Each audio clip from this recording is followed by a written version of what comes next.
30 now. As part of our election coverage, Breakfast has invited the leaders of the 7 main political parties to speak to us. Our final interview this morning is with the Prime Minister and Conservative Party leader, Rishi Sunack.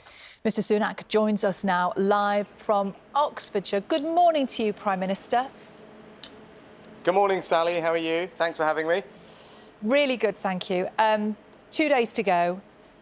The first time we spoke to you during this campaign here on BBC Breakfast, you talked a lot about your plan, about taking bold action. In fact, I think you mentioned those phrases 11 times. And over the last few days, there's been a shift, hasn't there, from talking about your plan to talking about Labour and the danger of what you have called their potential super majority. Why have you stopped talking about you and focused so much on them?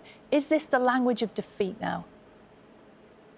No, I'm very much still talking to people about our plan, and our plan is to cut everyone's taxes, to protect their pension, to secure our borders and reduce migration. And at the same time, elections are a choice. They're a choice between different parties, and my point is, if the polls are to believe and Labour win a big majority, they will be unchecked and unaccountable to people, and that will give them licence to put up everyone's taxes and make us a soft touch of migration when it comes to the entire European continent. I don't think that's right. I don't want people to sleepwalk into that, so I'm fighting very hard for every vote, and as I said, I want to continue in this job so I can cut people's taxes, protect their pensions and secure our borders.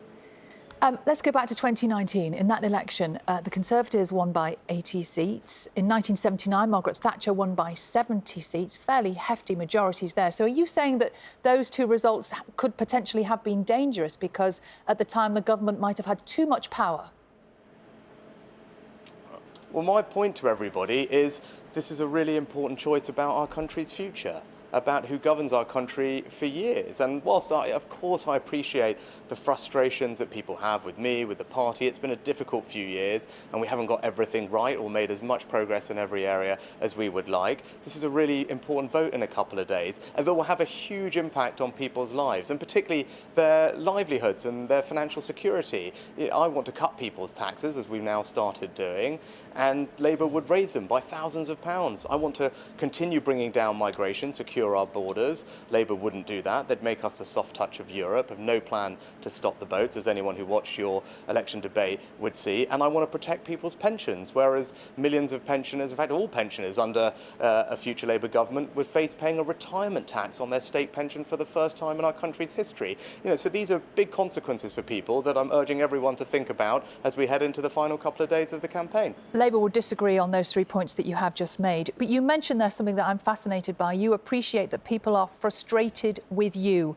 How are they frustrated with you? What is it that you have done or that you are doing that you think people are finding frustrating? Well, it's been a very difficult few years for the country. As you said, we had an election in 2019 which delivered a strong Conservative majority. But the last few years, for a number of reasons which we're all familiar with, whether it was the pandemic, the war in Ukraine, have had a big impact on everyone's lives, on our country. And as I said, we've not made as much progress as a result of those things in all the areas that we would have liked. But this election is about the future, and we have now, I believe, turned a corner, and you can see that most clearly with the economy. That was my #1 task when I got this job, bringing inflation back down from 11% back to normal. The economy's growing again, wages are rising, energy bills falling again this week, and that's why we've been able to start cutting people's taxes. That's the journey we're on, and that's what I want to keep doing, cutting people's taxes at every stage of their lives, whether it's for everyone in work, for people who are self-employed, for a young couple buying their first home, and for pensioners with the Triple Lock Plus. And in contrast, Labour are going to raise everyone's taxes by thousands of pounds. They don't have a plan to secure our borders and reduce migration, and they're going to raid pensions, and that's a significant consequence for people. I don't want that to happen, and that's why I'm fighting hard until the last moment of this campaign. We're going to talk to you about taxes in just a moment, but I just want to tell you something that from the polling analyst, Sir John Curtis, who I am sure you are very familiar with. We asked him about the chance of you winning this election at the end of this week. He said this: there is more chance of lightning striking twice in the same place and a bit more than Rishi Sunak remaining as Prime Minister. Do you accept that? No, that's his view. That's not going to stop me from working as hard as I can over these final few days to talk to many people as possible about the choice. And I was up at 4 this morning talking to workers at a distribution facility. I'm here talking to you. I'll be out till the last moment of this campaign because I think it's a really important choice for the country. You know, if we stick with this, we can continue to cut people's taxes. We can continue to bring down migration, a clear plan to stop the boats, protect people's pensions. I think those are really important issues that will have an impact on people. I don't want to see a Labour government come in and raise people's taxes, damage their financial security, make migration even higher than it is. I don't think that's right, and that's why I will continue, as I said, fighting for every vote till the last moment of the campaign. Since day one, Prime Minister, you've talked about the plan. In this campaign, it's about the plan. Stick with us and we'll deliver on this plan. 6 weeks later, here we are, 2 days out from the general election. Countless head-to-head interviews. You've done interviews up and down the country. Nothing has changed in the polls. So what's clear is either people don't believe that plan or they don't like that plan. Have you got this campaign wrong? No, actually, everywhere I've been going, people are waking up to the dangers of what a Labour government would mean for them, particularly when it comes to taxes. I was asking about your individual plan, though. Has shone a spotlight on rightly, and when it comes to the things that we want to do, people can see that we have turned a corner. It has been a difficult few years, but undeniably things are in a better place now than they were. People are starting to feel the benefits of that, and that's why, with confidence, I can say that I will keep cutting people's taxes, giving them that financial security. If I remain as Prime Minister, flights will go to Rwanda. We can build the deterrent that now other European countries also agree is necessary to solve this problem. And in contrast, Labour don't have a plan at all, and you saw that in the 2 head-to-head debates that you mentioned. And when it comes to pensions, again, I'm going to protect people's pensions because I believe in a country where if you work hard all your life, you should have dignity, security in retirement. I don't think it's fair or right that pensioners should face paying a retirement tax on their state pension as they would under a future Labour government. Look, so those are the things that I'm talking to people about. Those are things that resonate with people. They will have an impact on their lives, and that's why I'm keeping on going and talking to as many people as possible in the final couple of days of this campaign. No, you say things have turned a corner, but the polls have not changed. Since day one of this election campaign, 6 weeks ago, the polls have not changed. And I put it to you again, people don't believe in your plan, do they? Well, that's not the experience that I'm having when I'm out and about talking to people. The poll but that why matters don't the is the polls one in 2 days' reflect that, time. Mr. Sunack?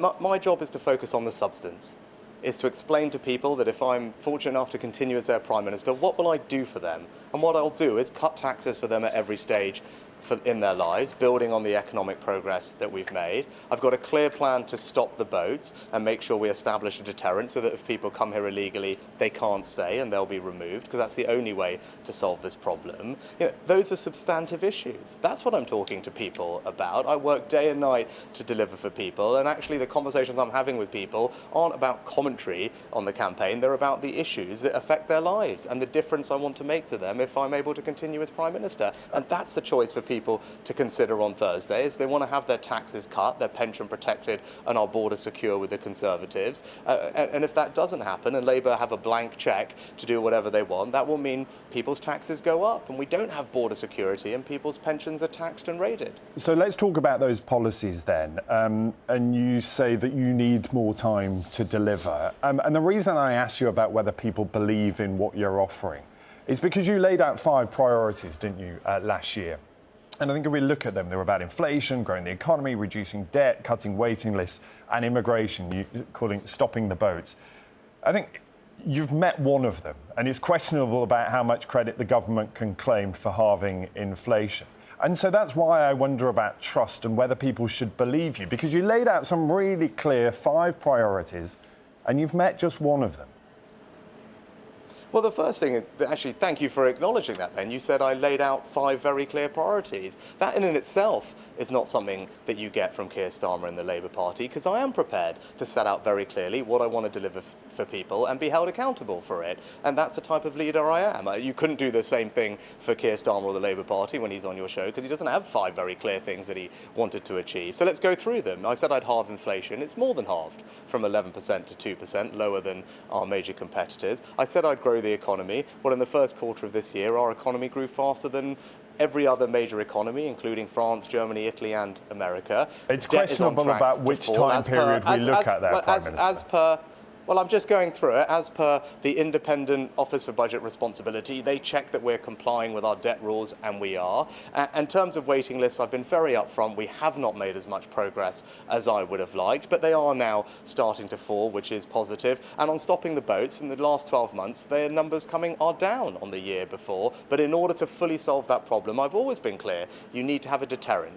If people come to our country illegally, they shouldn't get to stay and they should be removed. And that's what our flights to Rwanda will do. But you call the election before those flights can take off. If Keir Starmer's Prime Minister, there will be no flights. Illegal migrants will be released onto our streets and will become the soft touch of Europe. Indeed, that's what the migrants in Calais themselves are saying. They are queuing up to come here if Labour wins because they know they won't be sent anywhere else. And he doesn't have an answer to that question. And you saw that very clearly on your own BBC head-to-head debate. So look, that's who I am. I am going to lay out very clearly what I want to do for people and be held accountable for it. I think that's what leadership is about. I don't change my mind. I don't equivocate. I have the courage of my convictions. And given the progress we've made on the economy, I'm highly confident that we will continue to be able to cut people's taxes at every stage in their lives, continue to control and reduce migration, and that is in stark contrast to what an unaccountable Labour government would do, given a blank cheque to raise everyone's taxes and not do anything about migration. What, Prime Minister, has been your best moment in the job, in the time that you've had it up until this point? What's the moment that you will remember? Well, it's an enormous privilege to do this job, and actually one of the things I've said many times before is one of the most inspiring things about doing this job is meeting people who themselves have suffered some tragedy and in spite of that decide to campaign to make positive change for everyone else, so that same thing doesn't happen to others. I always find that incredible, because I think if something like that had happened to me, you think, gosh, you know, how would you deal with it? But these people not just deal with it, but they are able to get out there and talk about it and campaign for positive change for others. I think that is consistently one of the most incredible, inspiring things that you get to do in this job. But look, I want to keep doing this job because I work day and night to deliver for people, and crucially, we've had a difficult few years economically, but now people can see the worst is behind us, and if I'm given the opportunity, I really can deliver the financial security that people want, continue cutting their taxes, making sure that when people are working hard, they get to keep more of their hard-earned money, and we now have a very clear plan to stop the boats, which will work. We can continue to bring down the numbers of legal migrants too with our new cap, building on the progress that we've made, give pensioners security and dignity in retirement with a triple lock plus. You know, that's a type of country I believe in, and I'm really excited to have the opportunity to keep doing that for everybody. I asked you for your best moment. I'm not sure we actually got a best moment. Let's see then. What's been your worst moment? No, Sally, sorry, I did. The best moments, as I said, is having the opportunity to talk to people who have, and which I have done many times in this job, where you've spoken to people who themselves have faced some tragedy in their lives, but in spite of that, actually decide to go out there and campaign for positive change so that doesn't happen to other people, or they can raise awareness of an issue. I think that is very inspiring, and those are the best moments in this job, is meeting people like that and actually being humbled. Well, look, this is a difficult job. Of course it's a difficult job, and when I can't make as much progress as I would like on the things that matter to me and matter to the country, of course that's disappointing, as we talked about on the NHS waiting list, for example, particularly coming from an NHS family as I do. I was just at a pharmacy yesterday talking about growing up in my mum's pharmacy, working with her and helping her and working to support her patients. So that has been disappointing not to have been able to make more progress on NHS waiting lists in spite of the record funding we're putting in. But we are now making progress. And the thing I'd say to people is you have to remember that because of the pandemic, we had 6 million referrals that otherwise would have taken place that didn't. 6 million. And that's just a large number of people that are understandably coming back into the system, and it's going to take some time to work through that. So even though the NHS is doing an extraordinary amount, more than it's ever done in its history, backed by record funding, it is just going to take time to work through those 6 million missed referrals that we're now getting through. But as I said, you know, not made as much progress as we'd like, but the waiting lists are now on a downward trajectory over the past several months, down by about 150,000 from the peak. So you can see that we're heading in the right direction now. You appear to be in a supermarket this morning, Mr. Sunack. I know you've been meeting all sorts of people, haven't you, on the campaign trail. One of the things that they talk to you a lot about as well is the cost of living crisis. I wonder how much a loaf of bread is. Do you know how much they cost there? I do, actually. It's £1.35 for the best-selling Tiger Bloomer that Morrison's here sell. And when I was welcoming Morrison's to Downing Street for our Farm to Fork Summit, where we were focused on food security, we were talking about that loaf. It's been great to help the team here stack some of their shelves from one of their freshly baked bits of bread. You talk about cost of living, and that's why it's so important that we continue to cut people's taxes. Do you know how much that's gone up? We've had a very difficult time with inflation, and that's why my priority was to bring it down, and that's why cutting taxes is important, and that's at this election. No one struggles with the cost of living. I just wonder in the last 5 years, Mr. Sunack, sorry to interrupt, because a lot of people will worry about the cost of living. They find their supermarket shopping goes up every week, and I wonder over the last 5 years how much that loaf of bread has gone up by. No, I don't have that figure to hand, but what I can tell you is I want to make those challenges easier by cutting people's taxes so they have more money in their bank account at the end of every month, and that's a choice for people at this election. You talk about inflation and prices going up. Well, when I became Prime Minister, inflation was 11%.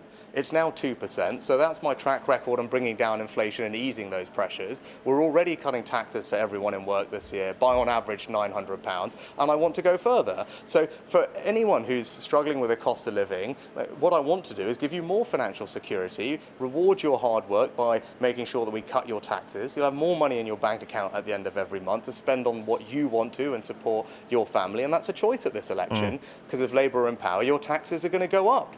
So all of those challenges are just going to be worse, and that is why I want people to think very hard over the next couple of days, as if they want more money in their bank accounts, in their pockets at the end of every month when they're working so hard, then it's the Conservatives and only the Conservatives that are going to deliver that for you.